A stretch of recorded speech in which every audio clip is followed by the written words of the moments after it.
Welcome to the Plant-Based Switch with me, Nafsika Antipas, where we explore the transformative power of plant-based living for your mind, body, and soul. Join me as we have honest conversations about health, wellness, and living more compassionately. Welcome back to the Plant-Based Switch. I'm your host, Nafsika, and today we have Dr. Joel Fuhrman on the podcast with us. He's a board-certified family physician, a 7-time New York Times bestselling author, and an internationally recognized expert on nutrition. Dr. Fuhrman has dedicated his life to helping people prevent and reverse disease through nutritional methods. Dr. Fuhrman, welcome to the show. Hello, great to be here. Thank you for coming. And, as you remember, you were on my TV series, Plant-Based by Nafsika, in season 3 in New York a couple of years back. So it's nice to see you again. Good to see you, too. Your work has changed the lives of so many. Before we dive into specific tips for listeners looking to go plant-based, could you share briefly what being a nutritarian means and why it's so important?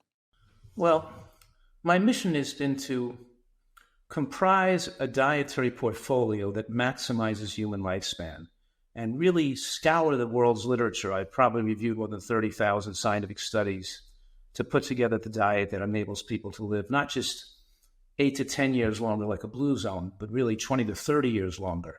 So in really, narrow one of the foods that maximize human longevity and enhance the ability of the body to the body's immune surveillance to identify abnormal cells and to remove cells before they become cancerous. And I'm making the radical claim that we can win the war on cancer, and a person can eat healthfully enough to not have a heart attack, not have a stroke, not get dementia, and not get and live longer with their full mental faculties intact. Now, the nutritarian diet, which highlights these most protective foods, is also most therapeutically effective when you apply it to people with diseases like autoimmune conditions, like multiple sclerosis or asthma, even though asthma is not an autoimmune condition, but it still responds. Even allergies go away, and rheumatoid arthritis and scleroderma and psoriasis. So we use it therapeutically to help people get well. And certainly people are able to easily reverse high blood pressure, high cholesterol, heart disease, coronary artery disease, high blood pressure, headaches. And so people really can maximize the healthiest version of themselves, both physically, mentally, intellectually, and emotionally when they eat a diet of high nutritional excellence. So a nutritarian diet utilizes those foods, and I have this acronym, GBOMS, which 6 letters that helps people remember 6 foods that each have a high amount of scientific evidence to show they have powerful anti-cancer effects. And those 6 food categories from the words GBOMS are greens, beans, onions, mushrooms, berries, and seeds. Like, we encourage a lot of different types of green vegetables in the diet, both raw and cooked, but making sure people eat a salad every day with not just lettuce, but with some raw cruciferous vegetables and sprouts and onions or scallions on the salad too. And then we recommend a dressing made with nuts and seeds as a source of fat to facilitate the absorption of the phytonutrients that prevent cancer. Because you absorb 40 times the amount of anti-cancer phytonutrients when you eat a fat-based dressing with the vegetables. So we're talking about a diet that with a salad every day, a bowl of vegetable bean soup with mushrooms and onions in them. We're talking about making desserts out of fresh fruits and not using processed foods. We're SOS-free, sugar, oil, and salt-free. And the nutritarian diet also is unique because the standard American diet gets its fat from animal fats or meat and oils like seed and plant oils, where a nutritarian diet gets its fat from whole nuts and seeds and avocados and doesn't use plant oils as a source of fat. And we can explain why if we discuss that later. But so it's a very unique way of eating. And then of course, I have my own experience and the experience of top chefs around the world who have contributed their recipes to be able to make a diet with such a high degree of nutritional excellence really taste good, be palatable, and even be gourmet. So that's a nutshell of what I've worked on. And many people know I've had a series of PBS television shows in the United States. Yeah. Which was one of the top fundraisers for PBS. I raised over $70 million for public television in the United States. And so I've reached millions of people with this message.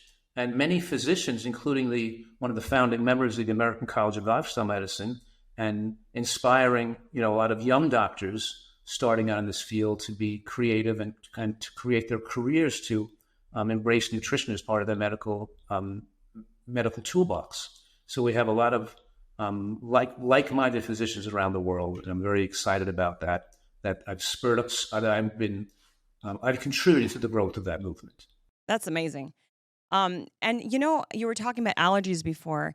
Being on a plant-based diet, you're saying that you've treated people or you've had experiences with people who have gotten over allergies.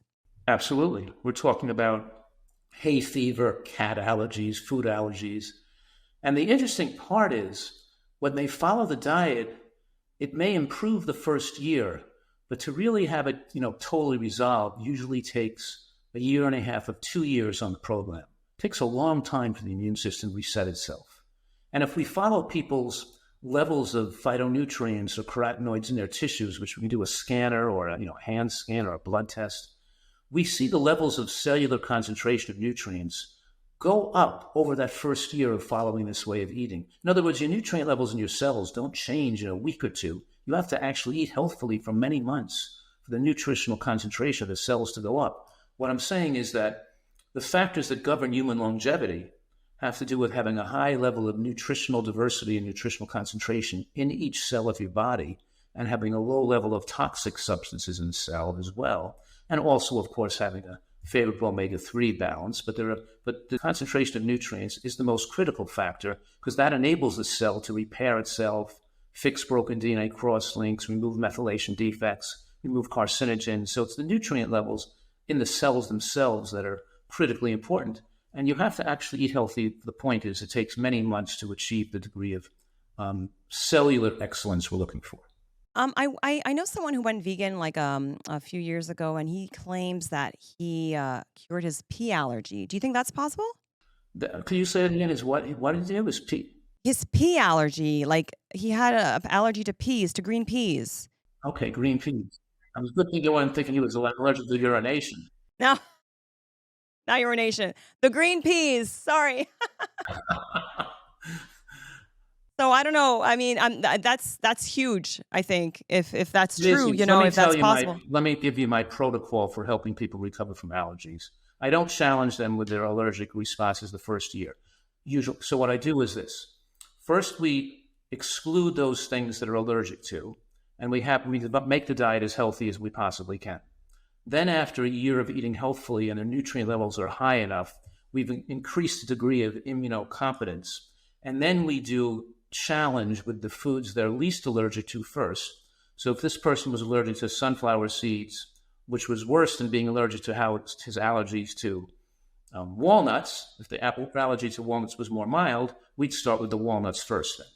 And then when we'd start with the walnuts, we'd put a little piece of a walnut in a Vitamix blender and make it into a quart of water, the one little chip of walnut into a whole quart of water, and just take a few drops of that water. So we give a of course, the person is doing this under medical supervision if they don't have an allergy. Let's make that clear.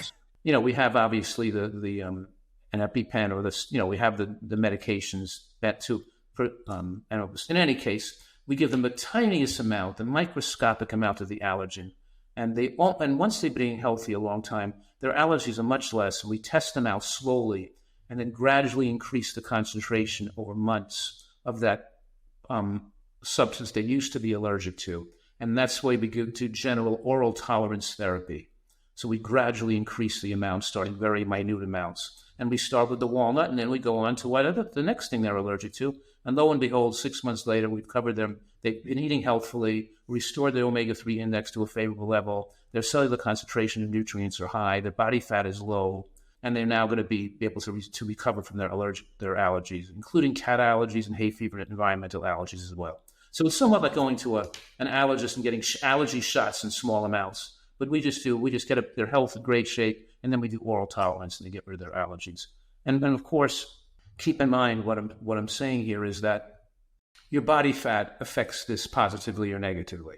That there's no such thing as a healthy overweight person, and you can't get a high concentration of nutrients to be therapeutically effective to reverse disease until people lose their extra body fat mass. Which of course then reduces inflammation, increases immune surveillance, reactivates the immune system, which body fat deadens, removes the insulin resistance, lowers the estrogen hormones. But most importantly, the lowering of the body fat enables the higher concentration of nutrients to be remaining in the rest of the cells instead of having the nutrients being diluted by too big of a body mass. That's interesting. I know I said a lot. I mean, maybe spoke too fast, but at least people are getting a rough idea of the science, how this works. Yeah, well, there's a lot of people that, they're a little overweight or even underweight, and they think they're healthy. I mean, it doesn't, you have to do obviously blood tests and see like where your levels are at. And well, I'm saying just being 10 pounds overweight is a significant risk factor for even increasing. 10 pounds. Oh, even 10 pounds overweight is a significant risk factor for increased risk of, dying from pneumonia or something, and can significantly impact your lifespan. And I'm saying, right, that in proportion to your body fat percent, a woman's body fat percent should not be over 25% body fat. And as it goes from 26, 27, 28, 29, 30, as the body fat percent goes up, obviously, her risk of develop it shortens her lifespan accordingly. The same thing with a male whose body fat's above 15%.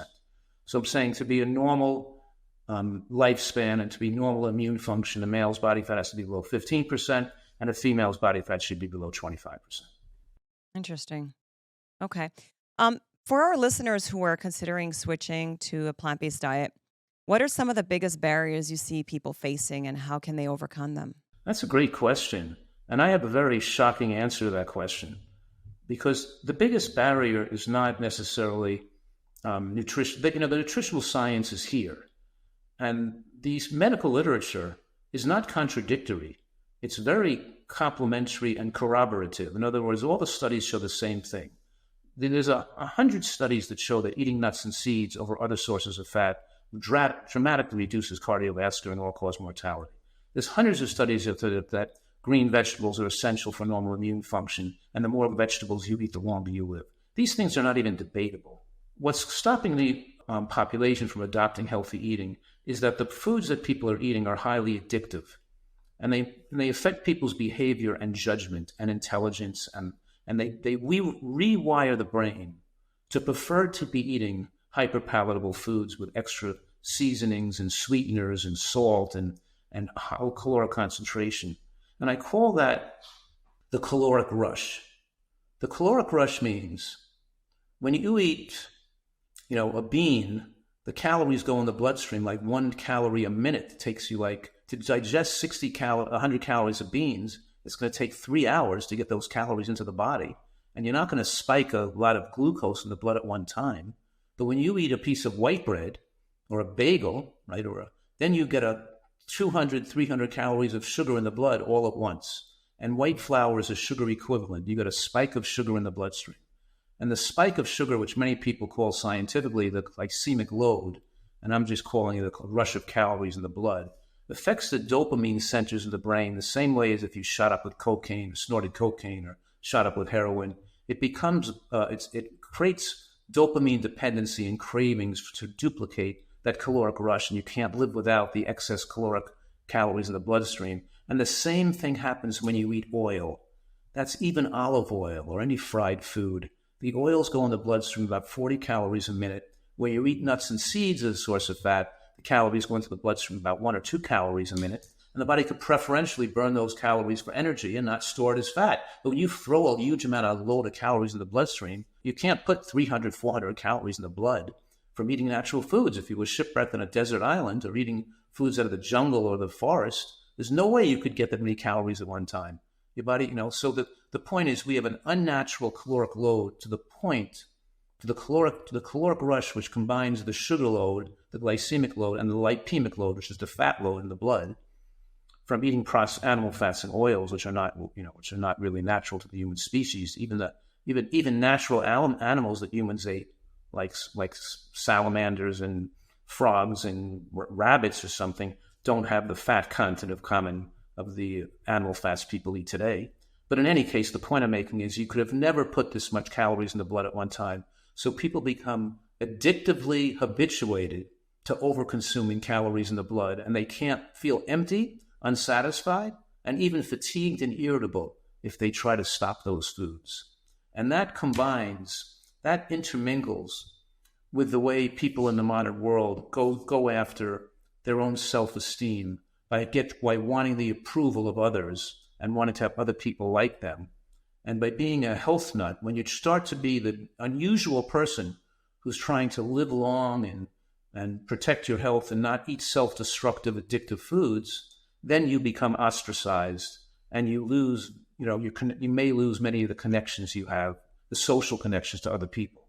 And unless you've built up enough robust emotional health to have internally generated self-esteem from your ability to see the world in a more favorable way, to being compassionate and considerate to others, to feeling good about yourself from your ability to use your intelligence to have creative goodwill for people you interact with. And unless you build robust emotional health that's not dependent on other people's approval of you, you're left with too much conflict internally to change your diet to this degree of health, to eat this healthfully, and you're not going out drinking, you're not going to bars, you're not going to restaurants, you're not going to eating fast food places. You're no longer recreating with food in a way like people are using food as a drug.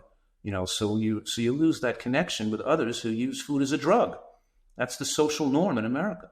So it's very complicated. The brain's desire, the primitive brain now is rewired, desired to become more narcissistically consumed with its own primitive drug-seeking needs, using food as a drug. And now, so the body is looking for some rational excuse why it wants to continue what it wants to do. People always have an excuse why they shouldn't quit smoking or they shouldn't quit drinking, but they just switch from one addiction to another, and food is the biggest addiction in the modern world. And so they're very resistant to giving up their addictive substances. The brain, we are wired for those things. And plus the fact that our society socially supports, encourages, and holds on a high pedestal those people who recreate with dangerous substances like alcohol and processed foods. So it's very difficult for the average person to make this shift. Discover the transformative power of a plant-based diet. The Plant-Based Switch app is an all-in-one wellness app that encapsulates the essence of holistic health and mindful living. Download the Plant-Based Switch app today or visit theplantbasedswitch.com. Make the Plant-Based Switch today for your mind, body, and soul. We're so addicted to when we're watching a movie or TV, we want to be snacking on something. So how do you go around that? Like, obviously you have to come up with better, healthier snack options. But what do you say to that? Because, when you're watching a movie, like, you just have to be eating. I don't know, just for some reason, I find it more enjoyable to snack on something when I'm watching a movie. Like, how do we stop that? Or is it okay? Like, we find healthier. No, it's not okay. That's recreational eating, and that leads to being overweight and short. You shorten your lifespan with every 100 calories extra you don't need. Oh. So the calories shorten. So in other words, every 100 calories a day extra over your basic basal metabolic requirements shortens your lifespan by a more stronger amount than most people would think. So let me say this, that the reason why the nutritarian diet enables people to stay eating this way and lose 50 to 100 pounds and keep it off for the rest of their life, they change their identity. They don't just change the way they eat. They're proud of their identity as a nutritarian. But when you fill your body with these high nutrient foods and high fibers, you become instinctually satisfied with the right amount of calories. So the idea that we want to snack and eat and keep eating all day long is uncomfortably abhorrent. I mean, I don't even think of doing that. Who would want to eat after you just ate a meal? Who would want to, in other words, it's somewhat demonstrative of a person not eating healthily enough.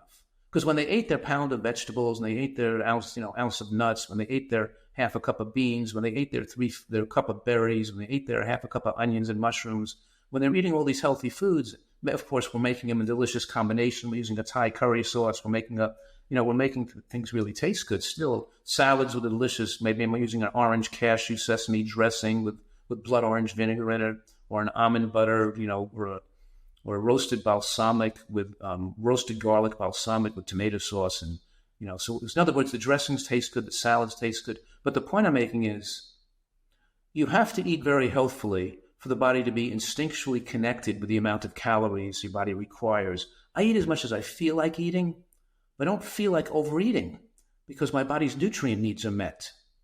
So it becomes almost, and foods taste better when you get to the next meal and you're hungry.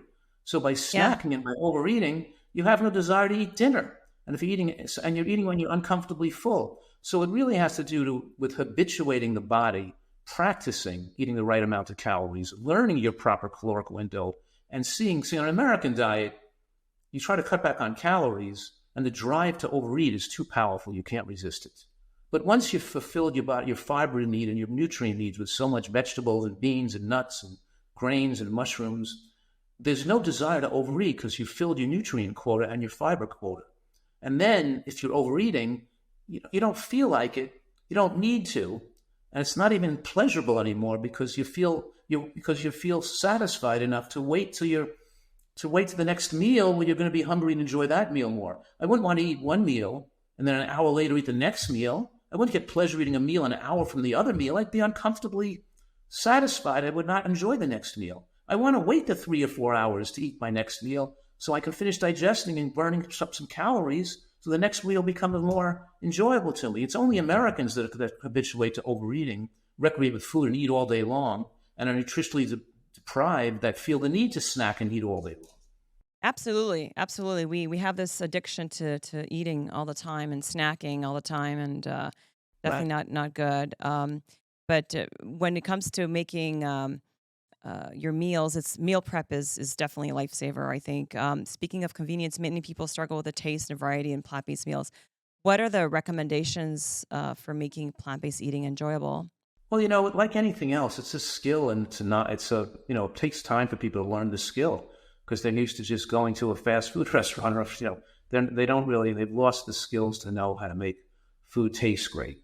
And obviously, I run a retreat here in San Diego where people come from all over the world to stay with me for a few months to lose weight and get healthy.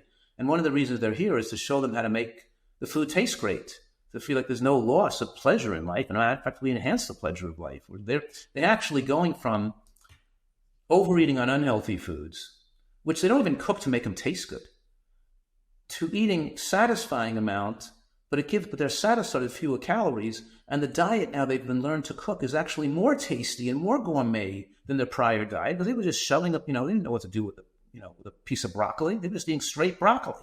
We made a great tasting Thai curry sauce or a mushroom Alfredo sauce for it.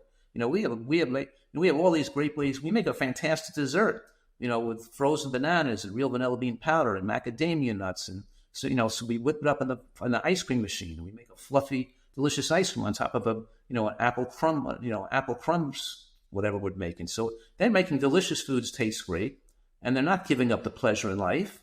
The only thing is it takes a little more knowledge and a little more time to prepare these foods to make them so healthfully. But we batch cook.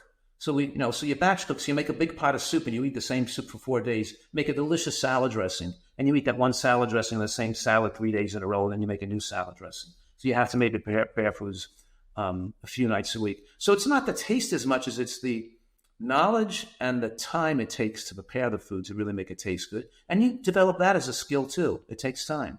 So people come here, they're learning all different skills, and they're learning skills about emotional health. We're talking about how to build their like of the world and to be more at peace with themselves, and to be less reliant on other people's approval, and to get their ego out of the issue so they're not protecting their own ego and defending themselves and being irritated by other people's opinion of themselves and arguing with people. They need to get their ego out, and just when they interact with another person, to say to themselves in a mindful sense, don't react before you think about this. Make sure you're not reacting out of your own ego. And now think about how you can use your creativity and intelligence to show this person you care about them, and you can possibly aid their mission in some way. So how you can be useful to that person. That's the starting place. That's your motive, is to be useful and caring to other people.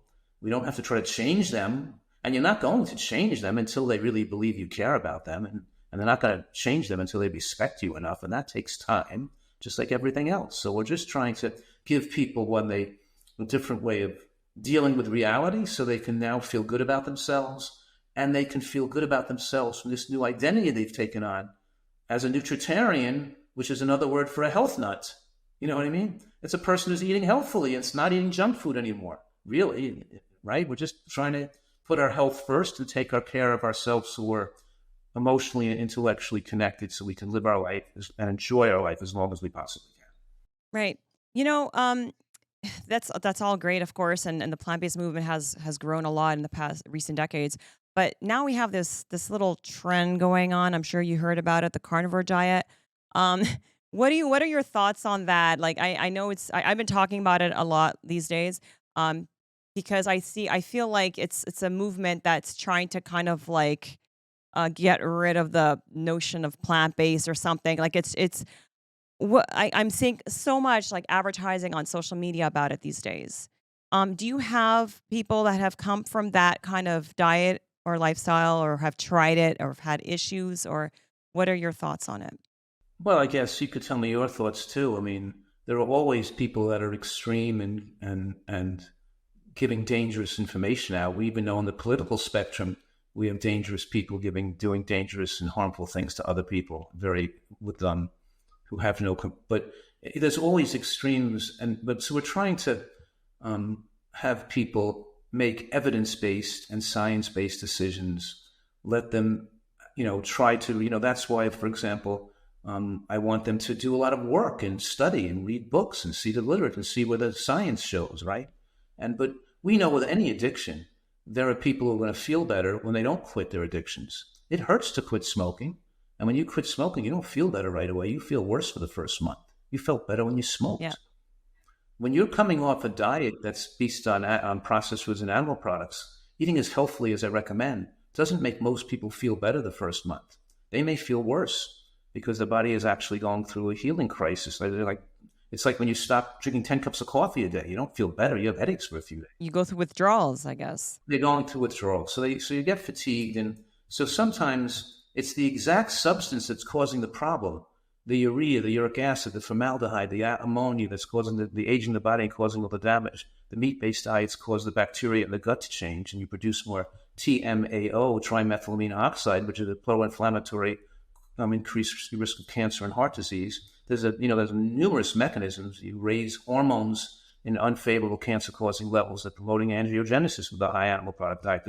We're actually doing so much to accelerate death, but a lot of people feel better that way because when the body puts more toxins in, you get addicted to those toxins, and the body can't now repair. Instead of having migraines every day because you're dealing with getting rid of all the salt, but maybe you were taking Advil during your periods, and now you're doing migraine withdrawal headaches from getting rid of the Advil out of your tissues.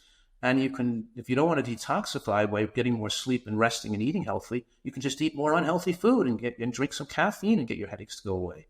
So there's certainly, you take advantage of people's ignorance because they think feeling better health is getting better.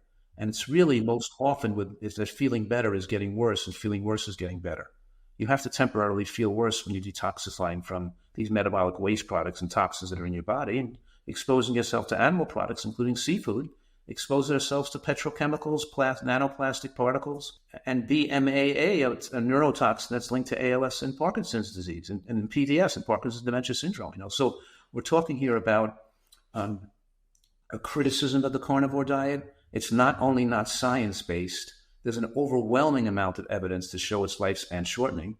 And we have studies from at least a dozen studies that have in the last 5 years showing that more animal products in the diet leads to a shorter lifespan and more plant proteins lead to longer lifespan. I'd like to say that one more time so people understand what I'm saying. I'm saying that there's numerous high credence studies, which means high credence means the studies have, each individual study has more than 100,000 participants, following them for decades till death, which means a hard endpoint. And you have these numerous studies that have been published in the last 5 years. First, there was one published in 2016, then 2018, then 2019, 2020, 21. Every year there have been more studies coming out. And these are different studies done by different researchers around the world, each individual study looking at hundreds of thousands of people, following them for years. And what these studies showed was that people on keto and carnivore diet had the most early life deaths before the age of 70. And accordingly, as animal protein went up in the diet, so did shorter lifespan in direct proportion. And this is numerous studies all showing the same thing, corroborating the other study, because they have more credence when you have studies from different researchers showing the same results. But interestingly and surprisingly to the plant-based community, it showed that more plant proteins in the diet made for longer lifespan. More plant proteins, what does that mean? And why does it show those? And they all showed that. And what does that mean? And what does more plant protein mean anyway? And what we found is, yes, protein adequacy is important on a plant-based diet, meaning if you're pouring oil all over your food, you're taking in 500 calories of oil a day instead of 500 calories of nuts and seeds and beans instead of that oil, you just remove 15 grams of protein out of your diet. So to the proportion that you use oil in your diet, you suck the protein out of your diet. But the foods highest in protein per calorie are green vegetables, beans, and nuts and seeds. And green vegetables, beans, and nuts and seeds are not only high in protein, but they also have all those other factors in them, that all those phytonutrients that allow the body to live longer and fight cancer and promote and have anti-aging effects. So it's that the proteins in plants are associated with other nutritional factors that also extend lifespan. So eating high protein plant foods makes you live longer by multiple mechanisms, and eating high protein animal products makes you live shorter by multiple mechanisms. When people are eating, when people are always talking about protein, I need to eat my protein. And when you go to the restaurant, they're like, what protein would you like? And I was like, I would like the plant-based protein. Now, I should just make this clear. There are 5 categories of whole plant foods: fruits, vegetables, beans and legumes, nuts and seeds, and whole grains, intact whole grains. Every one of those has adequate protein except for fruit. Oh, yeah. So the way that a person on a vegan or plant-based diet could be too low in protein, especially as we age and the protein requirements go up, the way is by eating a diet that's too much fruit, or they're using oil in their food, oil and sugar to remove the protein from the calories by eating sweets and oils. That's why we use nuts and seeds. That's one of the reasons why we use nuts and seeds instead of oil, because now we're mixing fat in the dressing and the sauces with the protein content and not fat without the protein content. Also, the fat and the nuts and the oils are addictive to the brain and make you want to overeat food, overeat calories, and make you get fat. Goes from the lips to the hips in 5 minutes flat because your body can't tolerate calories in the blood and they're used to rush it. It turns on fat storage. So there's a completely opposite biological effect from eating a walnut and walnut oil. Sesame seeds, sesame oil, completely opposite biological effects, and that's why everybody's overweight. I speak at plant-based and vegan conferences and events and seminars, and when looking at the audience, they're all overweight. Everybody's overweight, whether they're vegan or not. They're all overweight people. So it's not just about eating plants. It's about not eating sweets and oils and salt. It's eating, and eating the right foods too among the plant kingdom. Yeah. I'm actually now I'm doing Lent right now, and because I'm vegan, I don't eat meat and dairy. I always try to find something else that I could kind of fast from for 40 days. And for me, it's sugar. Right. And I find once you take it out of your system, you're not craving it as much, right? Sure. And white flour is a sugar equivalent. I mean, if you're off sugar, does that mean you're off white rice and white flour and sweeteners? Because white rice and white flour are sugar. They enter white flour is a sugar equivalent. There's no difference if you eat a piece of a croissant, a bagel, or a piece of white bread or a pizza and eating just a cake or a sugar. It's the same thing if the body is in the bloodstream as glucose, Yeah. And no fiber, no nutrients with a glucose flood. So if you're taking the sugar out, you better take those other processed foods out with it, because that's the only way you're going to really get the sugar out. The breads and everything, right? Right. You got to take out the white bread and the white flour and the white rice and the sugar out simultaneously. And then get the oil and the salt out next, and you'll see then the magic's going to happen. Then the magic starts, eh? Yeah, then the magic happens. Thank you so much, Dr. Fuhrman. This has been incredibly enlightening. For our listeners, if you want to learn more, check out Dr. Fuhrman's books and his website. We'll link everything in the show notes.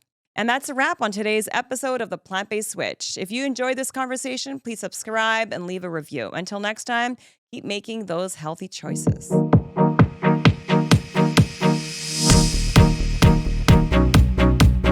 Thanks for tuning in to The Plant-Based Switch. I'm Nafsika Antipas, helping you throughout your plant-based journey. And remember, if you plant it, it will grow.